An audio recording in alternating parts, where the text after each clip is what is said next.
Hello, everybody, and welcome back to TJ's Lego Room. Sorry if you heard my false start.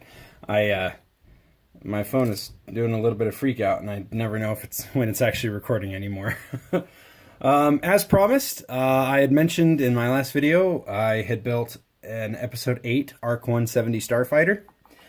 This is not an official Lego set or even an official vehicle from Star Wars, but this is what I designed for a contest to do some concept work on what an Episode 8 version of a ship would be. So we just did the A-Wing.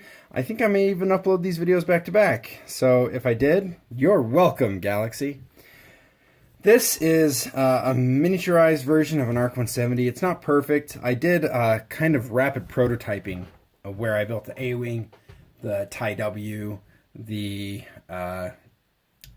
Y-Wing that I had out there. I built all these ships very quickly and then went back through and did a little bit of detail work to try to make them a little bit nicer, make the colors cool. So this guy, oh, look at that. He pivots really well. I guess I could have been doing that while I was talking. It's like some of those other really cool places. Ooh, look. Full surround. Very neat. All right. So there'll be a few things that you noticed off the other Arc 170, and I wish I had one put together, but I don't right now. You still have the two, you have two pilots up on top. We did eliminate the third pilot, which was just a gunner. We did eliminate the rear gunner on the ship. It actually has no rear guns at all, and that's because this is a much smaller ship. Obviously, with only the two pilots, you can definitely see that it's quite a bit smaller.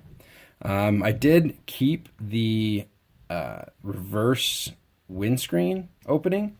I really liked the way that they fit together and make this nice bubble on top. And then I just stuck in some Rebel Troopers, because, you know, or Resistance Troopers, because this is Episode 8, supposedly. And this guy has a muffin or a cookie. Yay. Everybody likes cookies. I did spend a little bit more time on the interiors, just getting some headrests for each of these characters. This one is actually a little bit cheating because it's only sitting on a single stud back there, a single stud jumper. But, you know, give me a break.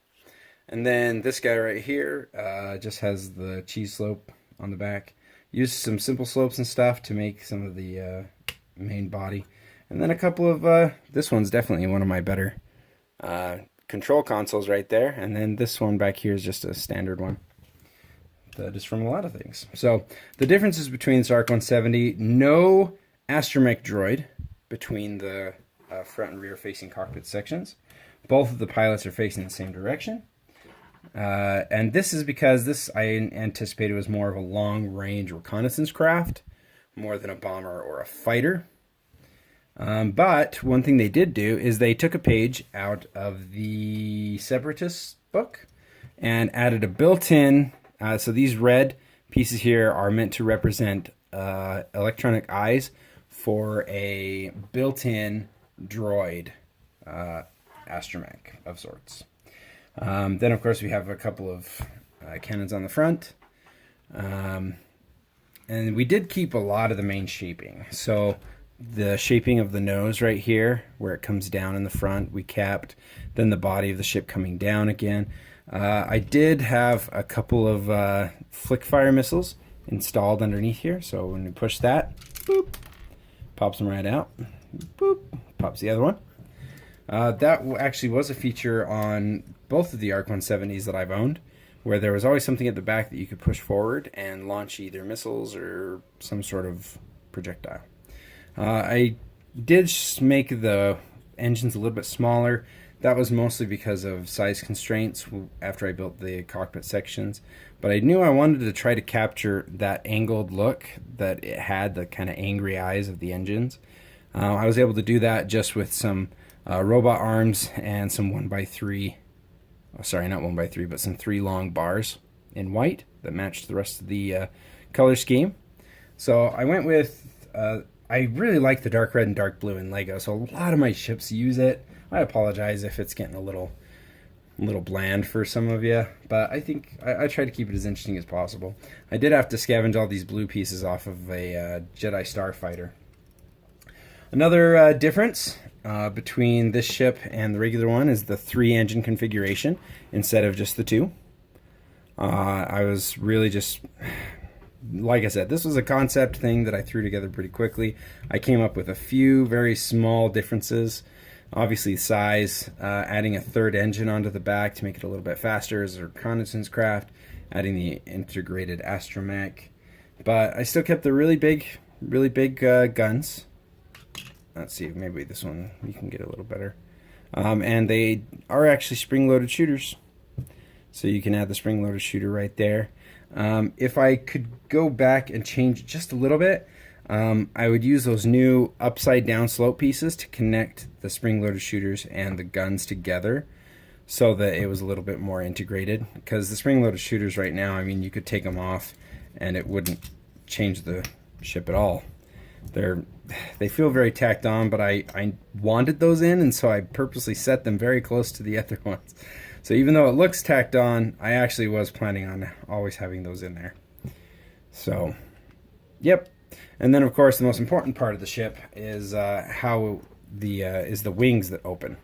So I did use these flat panels that I used in the A-Wing, or that are used on a lot of the Episode 3 Jedi Starfighters, to get that iconic almost X-Wing shape. They're supposed to be, I think, cooling fins because of how massive the ships were. I liked the idea of keeping them in here, also having the negative space in the wing. I really enjoyed the looks of the original ARC-170s, so I wanted to capture that. But I wanted a really simple method of opening and closing, and this was pretty simple.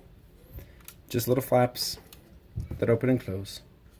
So, and that is the ARC-170. Now this one's a little bit different from the A-Wing. I didn't mention it before, but the A-Wing has no landing gear, but this actually does. So this little slope here actually does bend down, and then it has 2 matching ones at the back. And I think these go down 2 and that one goes down 3, and that gets it level-ish. Yeah, level-ish. What I ended up finding, though, is I didn't often use the landing gear to set it down.